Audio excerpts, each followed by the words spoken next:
Hello, welcome to Dare to Share with Mistie Layne. I am your host, Mistie Layne. A little bit about me: I'm a best selling author of the book, What Goes Up. I'm also the founder of the Right to Ignite Women's Empowerment Retreat.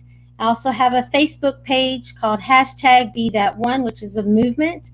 It's a movement where I encourage others to step up and be that one and share their raw, authentic truth so that we can get out there and start educating people with our life experiences. And through education, I really hope and pray for the world that we can judge less and mentor more. I'm happy to have you here. I'm excited because we have a wonderful guest coming on, our very first guest of the show, Julius Mercer.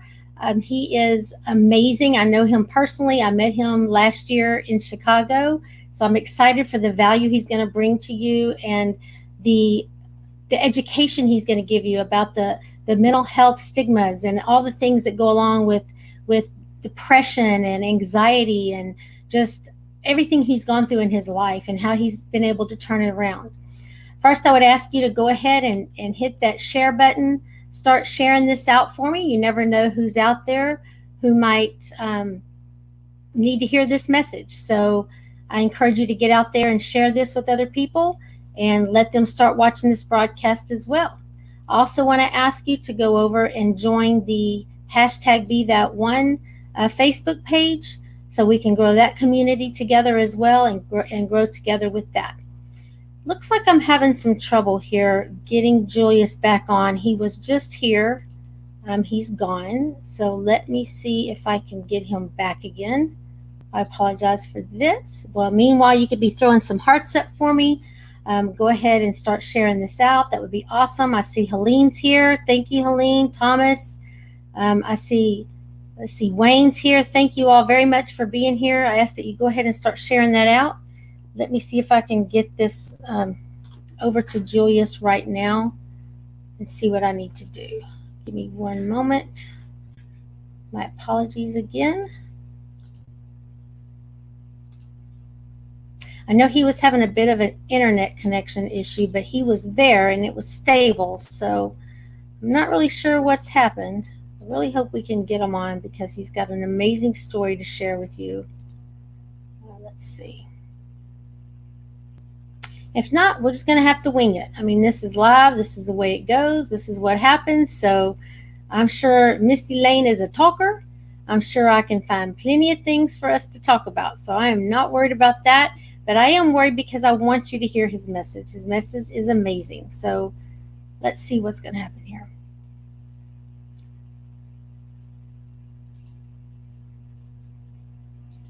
Okay, I still don't see him here. I'm not sure where he is.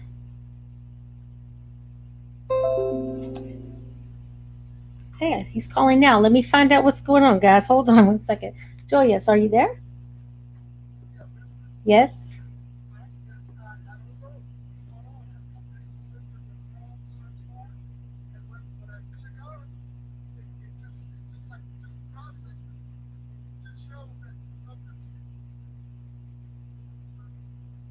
Sounds like you're having a connection issue. It sounds to me like that's the problem. Hello? Guys, I apologize for this. We're trying to figure it out. We're going to work it out. We're trying to work it out here live on Mistie Layne.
if we're back or not. Let's see if Julius is with us.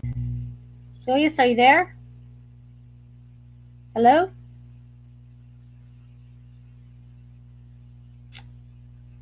Looks like he's trying to come in. There's been some problems here. Just hang with us, guys. I'm sorry. We're all learning here. It's all right. We're going to get it, though. I promise you. Looks like he's having a connectivity problem. I hate that. He was here earlier. Like I said, we did test it out. It was working. I'm not sure what's happened.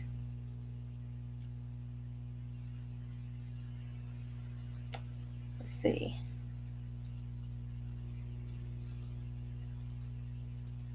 I'm not even sure if I'm live. Am I live again, guys? Could you give me some hearts or something? Let me know if you see me, if I'm live. Caroline, would you let me know if I'm live again? I know I had an interruption. Let me know if this is continuing on or not.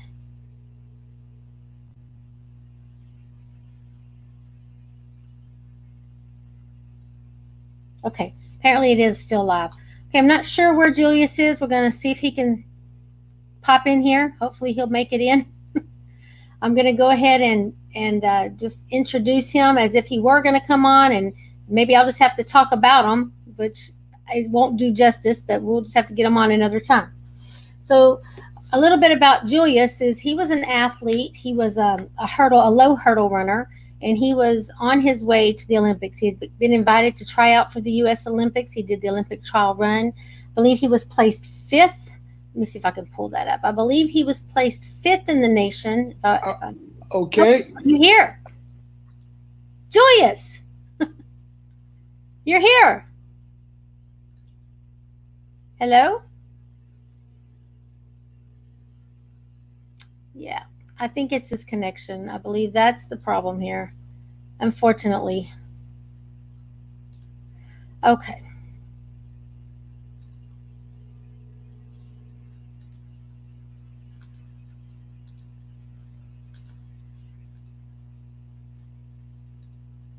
Okay, well, here's a little bit, like I said. Hi, Julius. I guess you're going to be popping in and out because your connection's really bad, I think. Or is there a place you can go with a better connection? No. Okay. So anyway, Julius, he did, as you can see on the screen, it says the Los Angeles U.S. Olympic trials in 1984. He placed 5th for the United States. He's legitimate, everything he says, he's been through. You hear me now? All right. So let's see. Let's get him back in. Julius, are you there? Hello.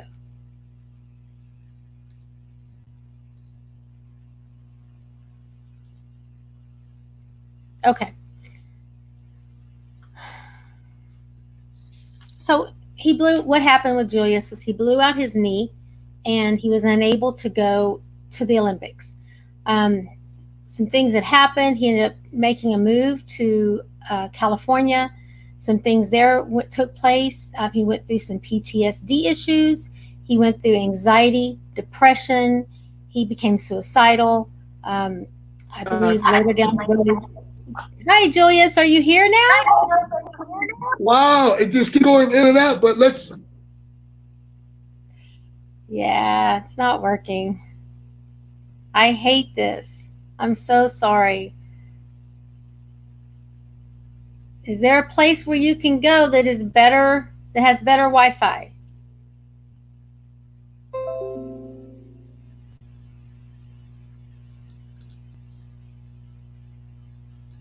Okay, I'm going to keep talking about it because I don't think he's going to be able to come on, and I don't think it's going to be very stable. If he does, great, but I just don't see that happening right now. So Julius, like I said, he went through a lot with PTSD and everything, and I don't know what that is. Let's see.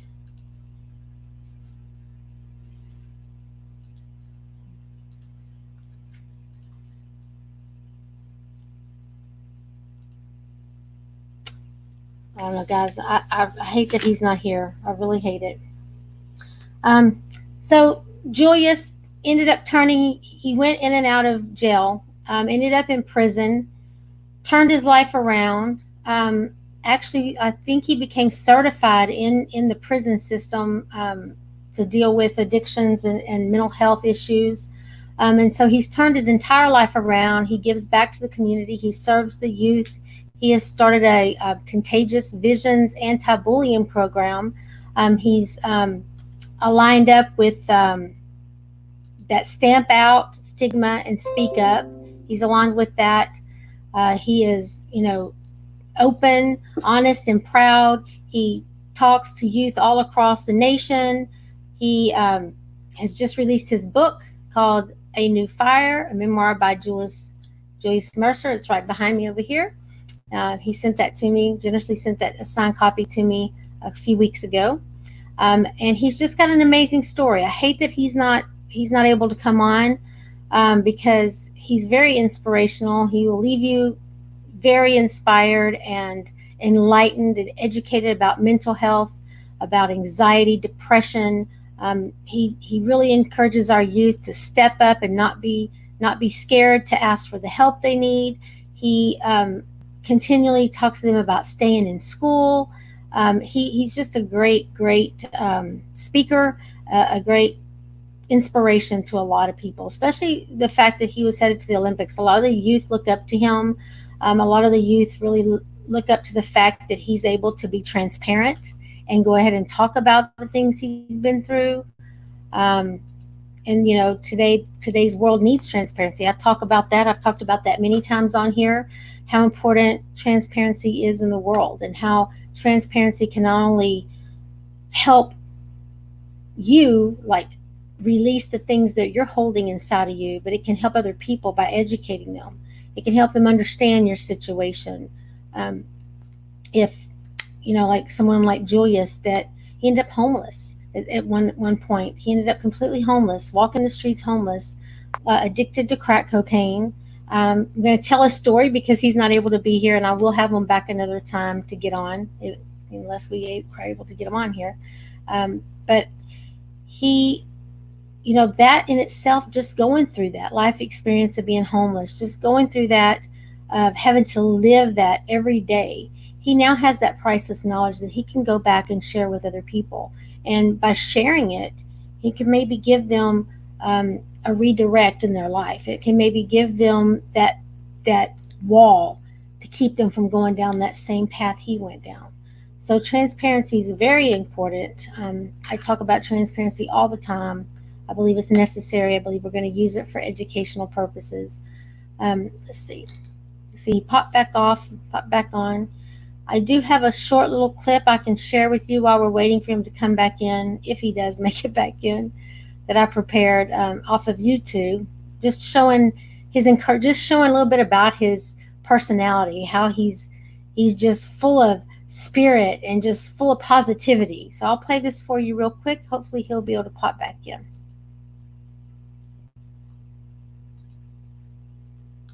Hello, everyone. I'm author, empowerment speaker Julius Mercer, and we are celebrating by launching on the 4th of July in my hometown, Park Forest, the theme, Success is in You. It is my pleasure to strengthen this community, and I'm here with a great group of individuals who support our efforts to give back to our community and the U.S. with the Success is in You. Stay in school, and you guys have a great time. And we are fired up. Is that right, everybody? All right. So as you can see, he is he's definitely a voice that can get the youth fired up. So we're excited that he's out there in the communities trying to get the kids to stay in school. All right. Well, I guess I'm just about going to have to give up on it. I'm not sure it's going to happen. If you'd like to be a guest on Dare to Share with Mistie Layne, please email mistielayne@mistielayne.com with the word guest in the subject line. We'll get you on the guest line. Now, oh my gosh. I don't know what's going on. Well, you're here now. You're here now. Yes. All right. Yes. I've pretty much told some of your story, but let's just jump right in, okay? So first thing I want you to do, Julius, is just brag a little bit about yourself. I mean, going to the Olympic trials is a huge deal, and tell us a little bit about that journey. Oh no. No. Julius. Darn it.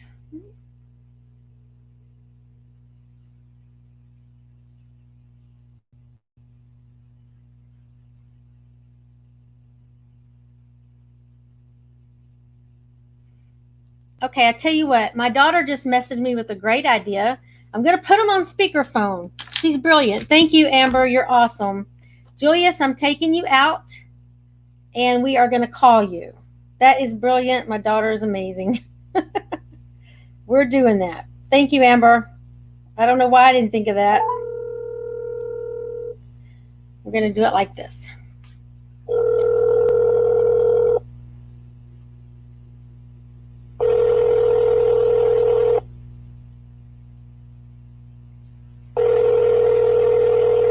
We're going to get this one way or another. Okay, Julius, so my daughter had a great idea. She said just to do the interview off of the speakerphone. So that's how we're going to do it, okay? Okay, great. Is that okay with you? Sure. Yeah, because I have no idea. The receptions go in and out. I have no idea why. Okay. All right, guys. So this is how we're going to roll with Dare to Share with Mistie Layne. We're just going to get in there and do what we have to do to get it done. So we have on the phone with us Julius Mercer. Julius, I've pretty much already told a little bit about you, but we've lost a lot of time. So what I'd like to do is jump right on in now and just have you start talking a little bit about. The first thing I want you to do is brag a little bit about yourself. A very select few of us get to go to an Olympic trial and be invited to the Olympics, and that's such an honor. So I want to give you this moment to shine and brag a little bit and tell us a little bit about that journey. Okay, well, first and foremost, I want to thank you, Misty, for having me as one of the guests on the very first guest on the show. In fact, I told some of my friends that this is a miraculous show of healing. Oh, thank you. I want to commend you. So just for the audience to be aware, as about a month ago, I turned 60 years old. Woohoo, so 60. that way, when I tell you in 1984, this was when I tried out for the U.S. Olympic team in the area of track and field.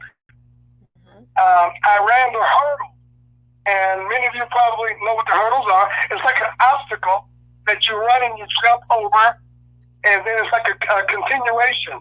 So I ran two different types of hurdle races. One is called the 110-meter hurdles, which is like a sprint over 100 meters, 100 yards. Mm-hmm. And then the event that I tried out for the Olympics was called the 400 intermediate hurdles.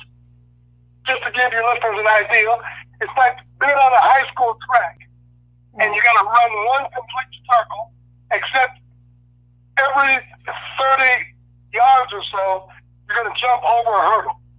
Because that's the 400-meter low hurdles.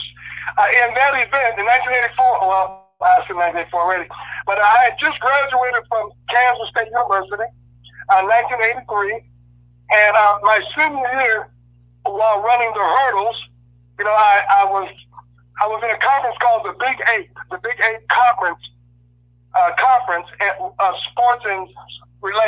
sports related, and I was the Big Eight conference champion in the low hurdle and in the high hurdle.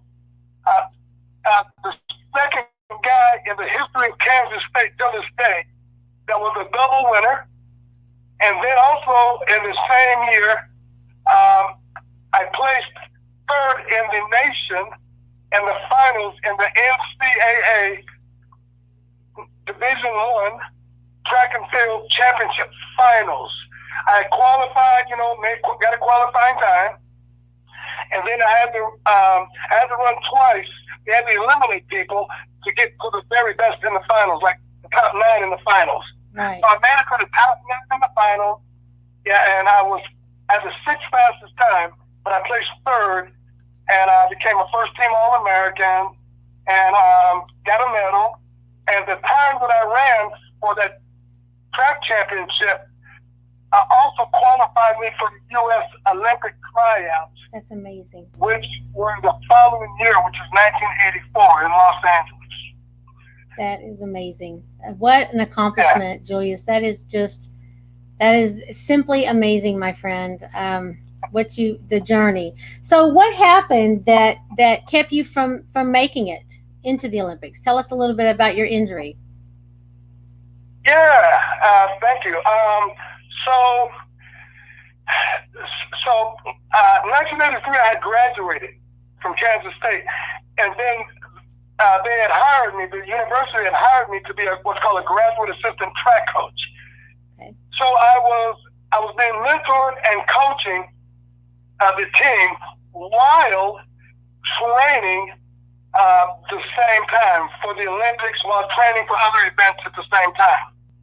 Okay, and so the time that I ran, by the way, was in the NCAA championships was 49.76. Wow. And that time qualified me to run into some other meets, and then I ran in 1983. I ran in the United States Track and Field Championships, was the best of the U.S., like the U.S. Olympics. And I placed sixth in the finals in that. And then once I placed sixth in that, I joined a track club, an international track club, and I ran in the Japanese Olympic trials in Tokyo, Japan that year. Mm-hmm.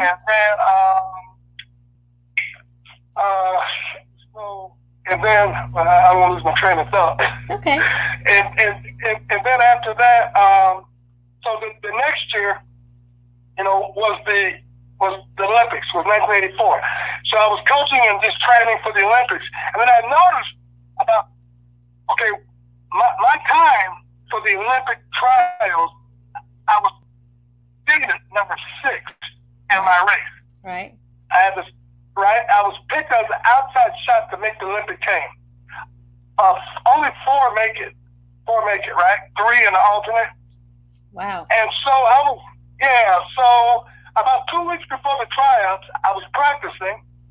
We had like an indoor facility we were practicing, and I noticed some discomfort in my left knee, a lot of pain, just in the middle of the workout. Right. And it bothered me for a couple of days, and I just knew something wasn't right because it was just very, very painful when I run. And it inhibited my ability to run, strong. So I went to the doctor, had a bone scan, and the doctor had determined that I had like an osteochondritis injury, right. Like it was a bone disease. Right. And and so he told me that I should not run in the Olympic trials. I should get surgery immediately, or it could hamper my career for the rest of my life. Oh my goodness. Yep. But you kept running anyway, for a little while, didn't you? And then you finally shut it down after that. Yeah. Okay. I decided, not to tell anyone. Yeah. Because my thinking of 23 years old, my thinking was this is a chance of a lifetime. It's not going to come again. It may not come again. So I disregarded the doctor's orders. Yeah. And I just continued to train. And I informed the coach of my injury, but I just went ahead and trained anyway. And then and when it was time for the Olympic trials, I flew up to Los Angeles. And actually, when in my particular race, you have to run what's called a preliminary, right. And then the top two right. two will advance to the next session, semifinals, and then the top 2 will go to the finals, something like this. And so I did not get out of the preliminary. I ran pretty good. I got out and I ran pretty good for about 360 yards. I was leading the race. Yeah. And at the 380 mark, I was in the lead.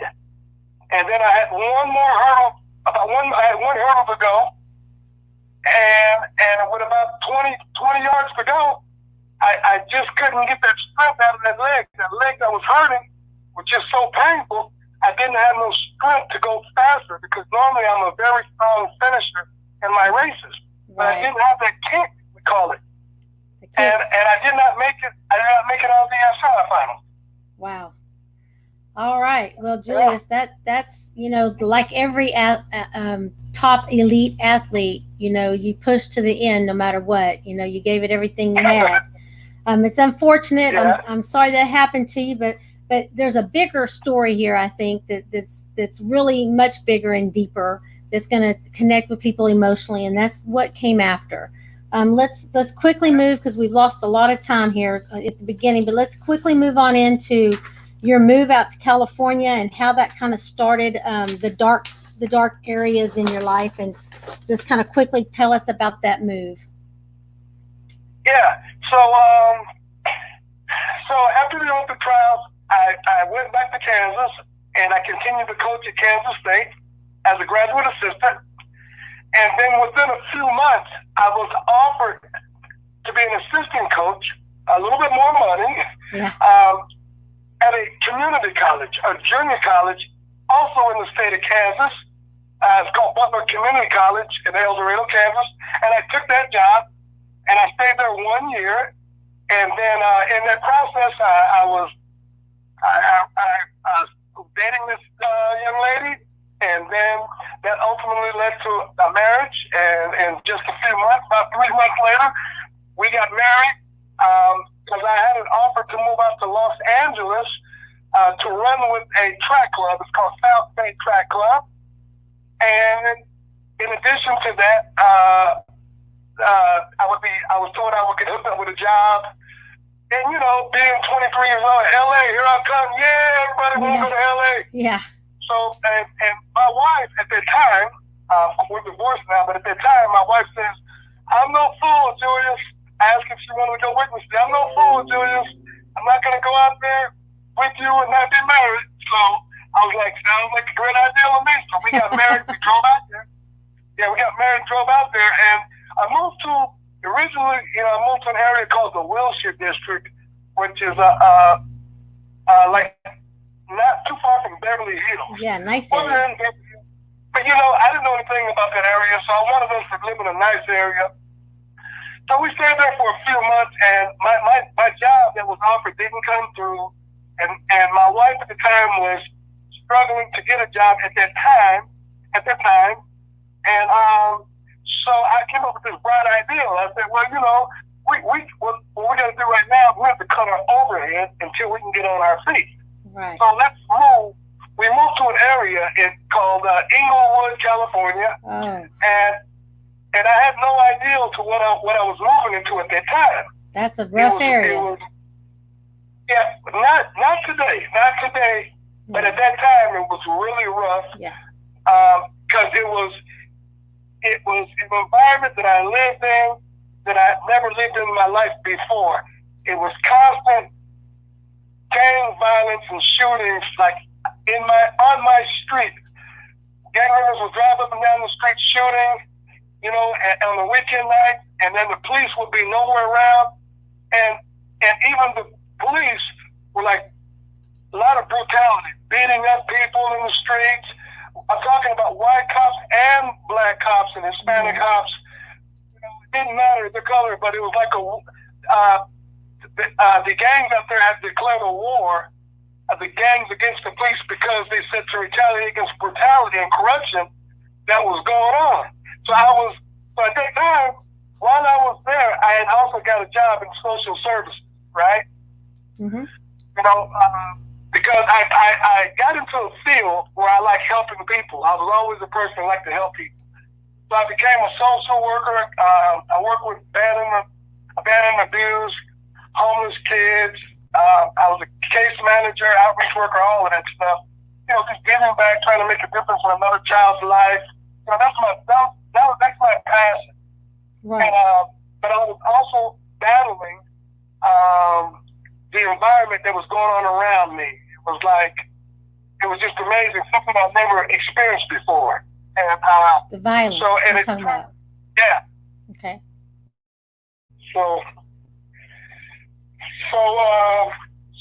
And then in that environment. That environment, out of nowhere, and when I say out of nowhere, out of the blue, I really mean out of nowhere. This is what happened to me. So I woke up. Someone had woke me up, and they said, I didn't know I was sleeping. Julius, are you okay? And apparently I was unconscious, passed out. And when I came to, that person asked me, Julius, do you know where you are? And I said, McLaren Children's Treatment Center, because that was one of my jobs. That's where I thought I was. Right. And he said, no, my name is Dr. So-and-so. You were in the hospital. And I said, what happened? The doctor said, someone pulled you down from a pole that you was hanging from by your coat. Oh my goodness. Yeah. Now I said, what? You weren't on drugs at this time. This was this was just a mental issue, correct, Julius? Correct. And yeah, correct. I was not on any drugs. I was at the height of still at my fitness levels, and I was still running. I was competing. I was still training, even with the hurt knee. Yeah. So every morning before I go to work, I would get up at 4:30 in the morning to go train with my track club. Then I would come home and go to work at 8:30. Wow. This was my normal schedule. Yeah. And so when the doctor said you tried to kill yourself, and then I said, no, not me. I would never try to do that. Are you crazy? And then a few minutes later, my mom and my dad came into the hospital room that I was in. You see, I live in Illinois, and they flew from Illinois, Park Forest, Illinois, out to Los Angeles because the word got around that I had tried to commit suicide. And my dad and mom comes in, and my dad says, son, are you all right? And I says, yeah, I don't understand why I'm here. And then the doctor said I tried to commit suicide. So my dad, he had a mirror, and he put the mirror in my face, the mirror. And I saw a big black mark around my neck. Oh my goodness. And I started bawling, and I was crying. And I was like, what happened? And my dad said, son, are you using drugs? And I said, no, sir, no drugs, no, sir. Tell the nurse, is there any drugs in my system? And the nurse said, no. And then my dad just looked at me, and my mom looked, and my dad was perplexed. He just rubbed my neck, and he was perplexed. He was like, he knew something was wrong, but he didn't know what it was. And this was okay, from. And then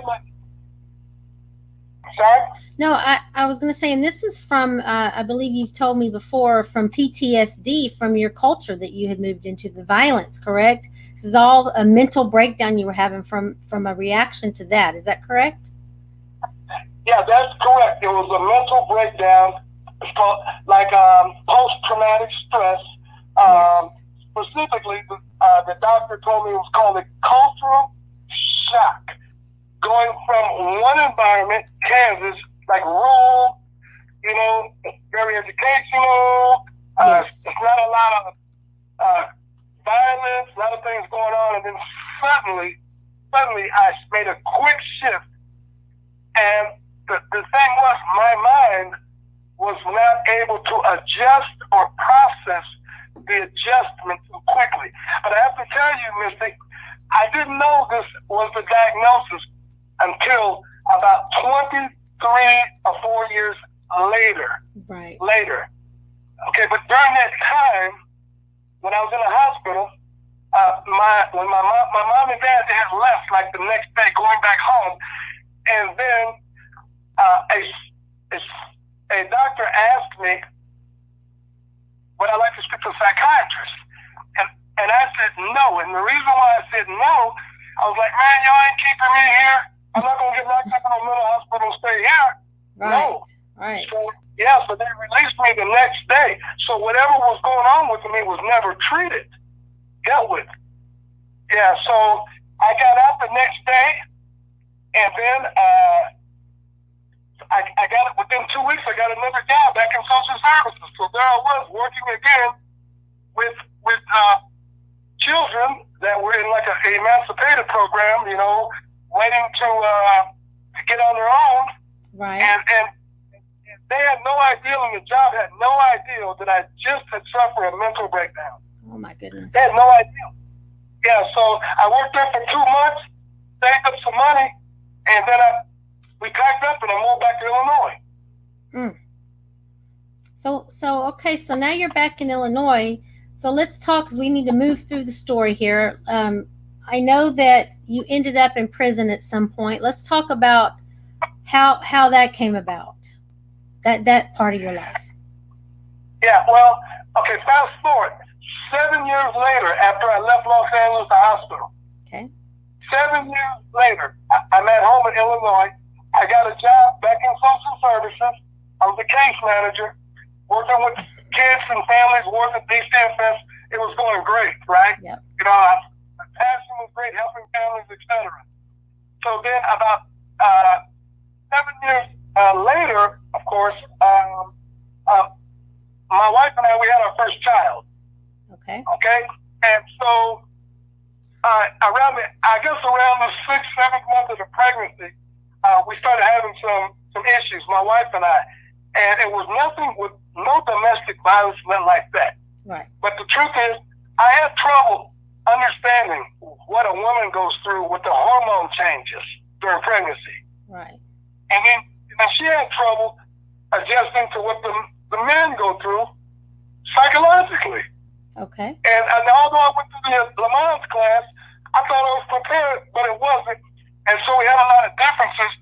And then once our child was born, we had a dispute over buying a house in the state of Kansas or continuing to live in Illinois. Her mom, my ex-wife family wanted to buy us a house in Kansas. And I didn't think that was a good idea. And when I turned down the offer, and then my ex-wife at that time was mad at me, and her mother, all them, they were all mad at me. The whole and family. There was some issues. They gang up on you. Yeah. Yeah. So we ended up going through a divorce, and during that period of going through the divorce, I was getting depressed, and I had a lot of feelings, and I know she was depressed too, so it hurt both of us.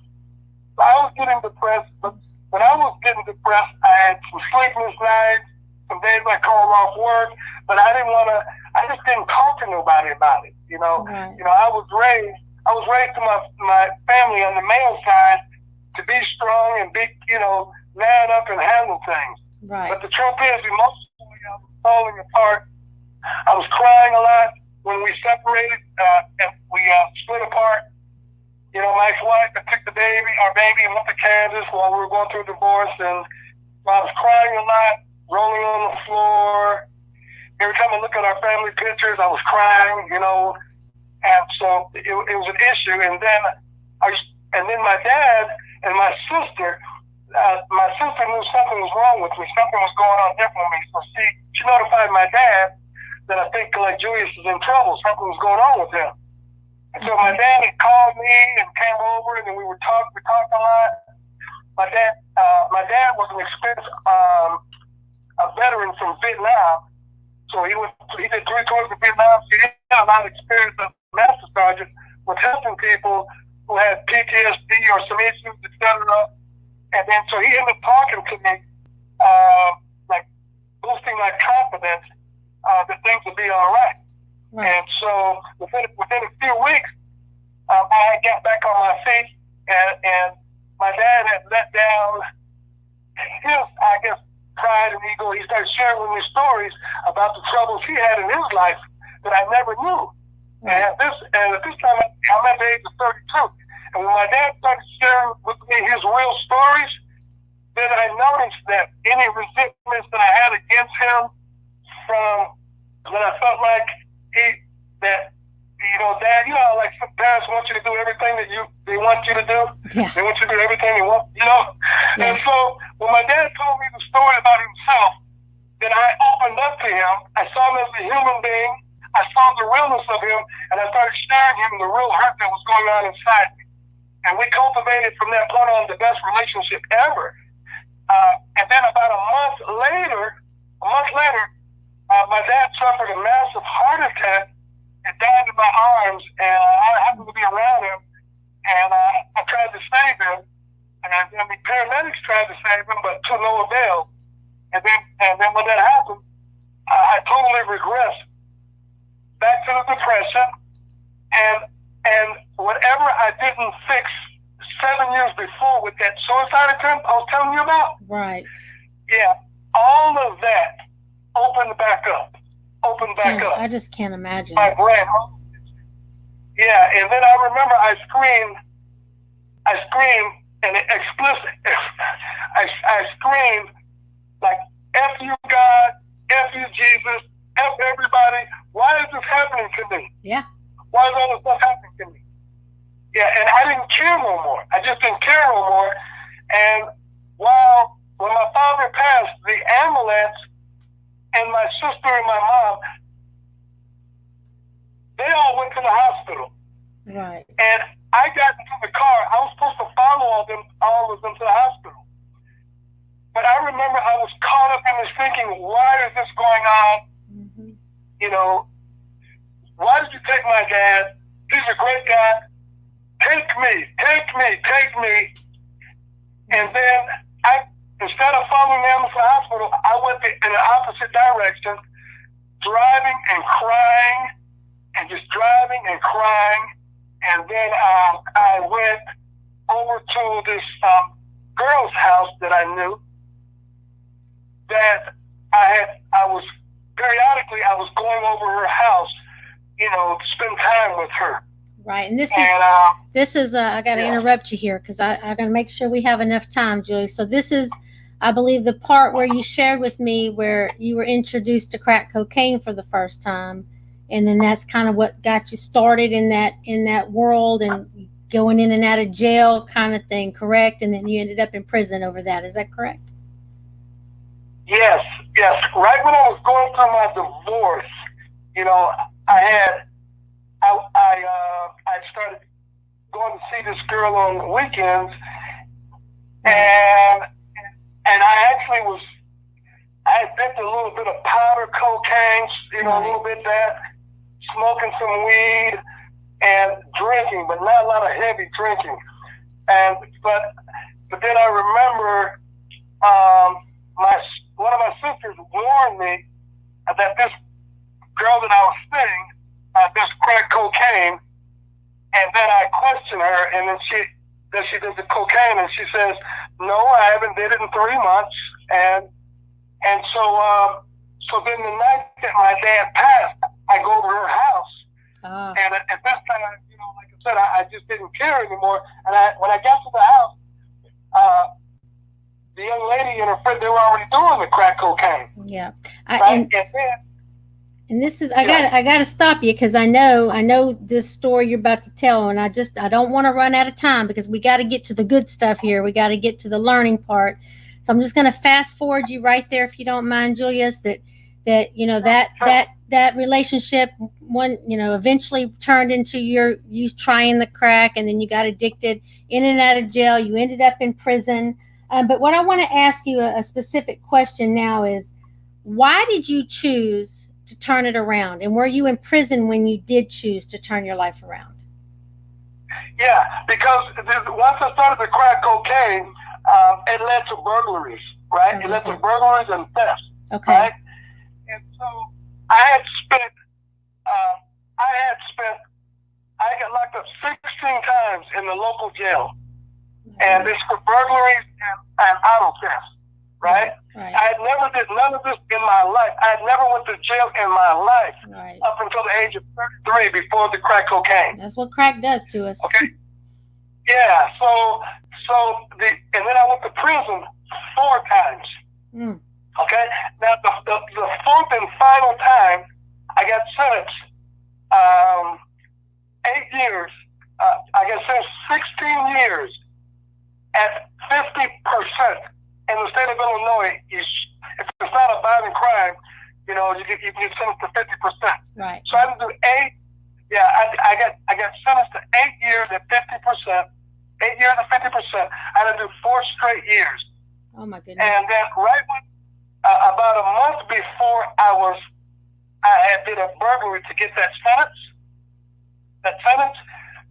I had relapsed after a few months. Yep. And then I was doing burglaries and thefts. And then, so once I got caught, I was immediately put into the psychiatric ward of the jail because I also had depression and some psychotic mania, like in my brain, like seeing things that wasn't there, etc. Right. And then so I started getting treatment for the mental health because I was told this time I had noticed this a behavioral mental health agency. It's called Trilogy Behavioral Mental Health Services. They had pulled my name out of a database in the jail because they want to talk to people who have a number of incarcerations and mental health issues in the hospitals while being locked up. Right. So I got locked up many times and was in a mental hospital. So they had interviewed me, and then they brought to my attention, Julius, we believe there's a strong relationship between mental health and addictions. And then I started crying, and I said, "You're right. Look, I was a social worker." And then I told them the story. Of my post-traumatic stress suicide attempt 20 years before, and I'd never told nobody. Wow. Right? And when I told them that, they would visit me every 2 weeks at the jail. And they hooked me up with therapy, counseling, etc. And then I was sentenced by a judge to do the 4 straight years. But Trilogy promised me that when I come out, they'll be there for me. So once I got sentenced, then it's like I had this a spiritual awakening, I call it. I thought I was at a point I better change or I'm going to die. And I must talk to these healthcare providers and tell them everything. Today I know it's called removing stigma, afraid of what people think. We don't want to tell these things. Right. But I was at a point because my heart was hurting, Misty, because I knew that I was a loving, fun person, sense of humor, loved kids, full of motivation, enthusiasm. But what I was doing was hurting people, destroying lives, making people uncomfortable. I was a threat to the public. I became homicidal and suicidal with this mental health issue and the drug issue. Right. So once I started using crack, I had what's called drug-induced psychotic behavior too. Yeah, that crack is the devil. I'm telling you, crack is the devil's candy is what they say. I was addicted to it myself for 10 years, and it makes you do unimaginable things. Julius, we've got about 5 minutes left, so we're going to have to fast forward once again. Unfortunately, I wish we had all the time in the world, but this is a produced show, so we don't. I would like to get to the part where you've turned your life around now. You're out of prison. You're starting to get back to the community. I know that you have a book out, A New Fire, The Memoirs of Julius Mercer. But I would like for you to tell us a little bit about Contagious Visions and your anti-bullying campaign and what you're doing with it in the community. We don't have much time, so give me about 2 minutes of that, please. Okay, so how the word contagious vision came up? Well, see, I was sentenced to 4 years, but the last 2 years while I was in prison, I was in a prison. I had some education, and I took advantage of it.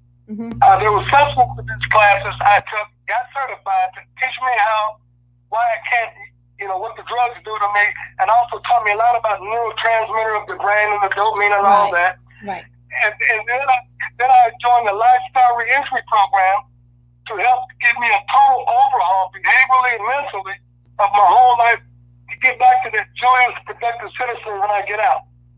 And the other thing was, I have put together a personal mission statement, just like schools and universities universities have mission statements. Right. So someone advised me to do a mission statement, so I gave myself a mission statement. And then I got an spiritual. I used spiritual principles, and that gave me like a guide for moral conduct, a moral compass, my moral compass. So, and then just through repetition and a lot of hard work and retraining my mind, I for 2 or 3 years, I kept this walk, committed to this walk when I got out. And while I was locked up, I started writing this book. I started writing about, things that happened, things what my life was going on. And then I said, and then this correctional officer had saw my writings while I was incarcerated, and she said, Julius, if you risk being vulnerable, you're going to help many people. Right. And see, when she said that, it gave me confidence, because the only thing that I had was people knew me as a drug addict, can't trust them. I got a criminal background with some felonies. Right. And that's all I had. So I had to reinvent myself. And so that's all I had was believe that if I did both, I could help somebody. Well, Julius, I can vouch for you that you are helping people out there. I've seen you in action doing it. I've heard you talk to the children and the youth. I played a short video before when we were having trouble about you inspiring some young kids to stay in school. I certainly thank you for that. We're going to have to wrap this up, but I would like for you to, or we'll get your information typed in and linked to this comment for people to know where they can find your book. It's on Amazon, A New Fire, memoir by Julius Mercer. And just thank you so much for your transparency. Thank you for being that one, Julius, and daring to share with me the dark parts of your life, so that we could start educating other people with it and learning how to give back. I mean, we have to take those dark times and we have to use them and turn that bad into good to prevent someone else from going through some suffering. So I really thank you so much for doing that for me. Julius, thank you for being a guest, and we'll see you next time. Okay, buddy?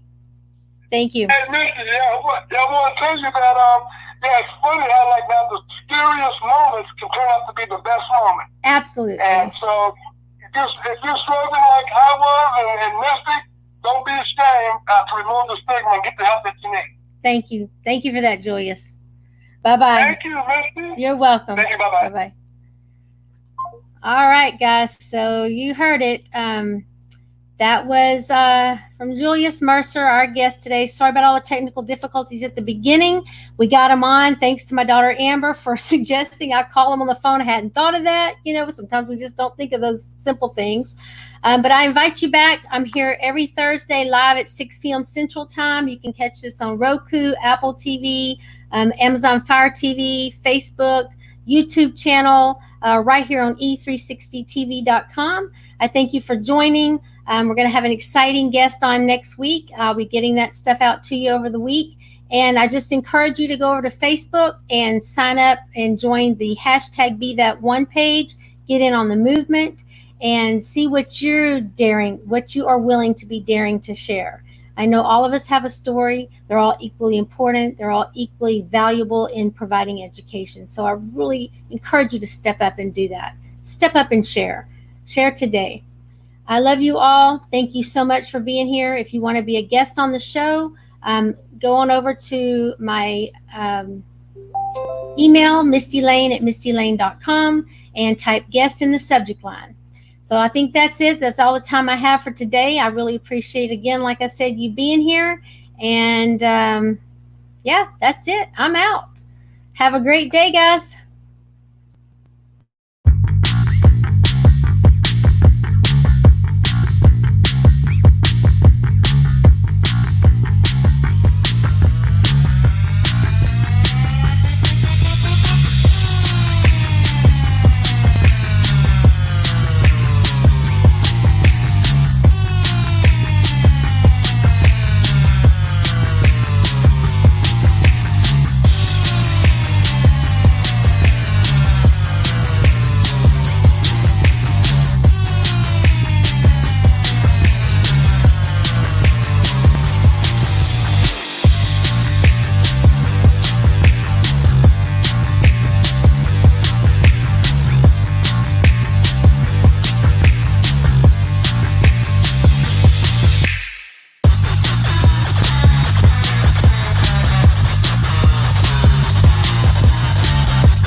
Thank you.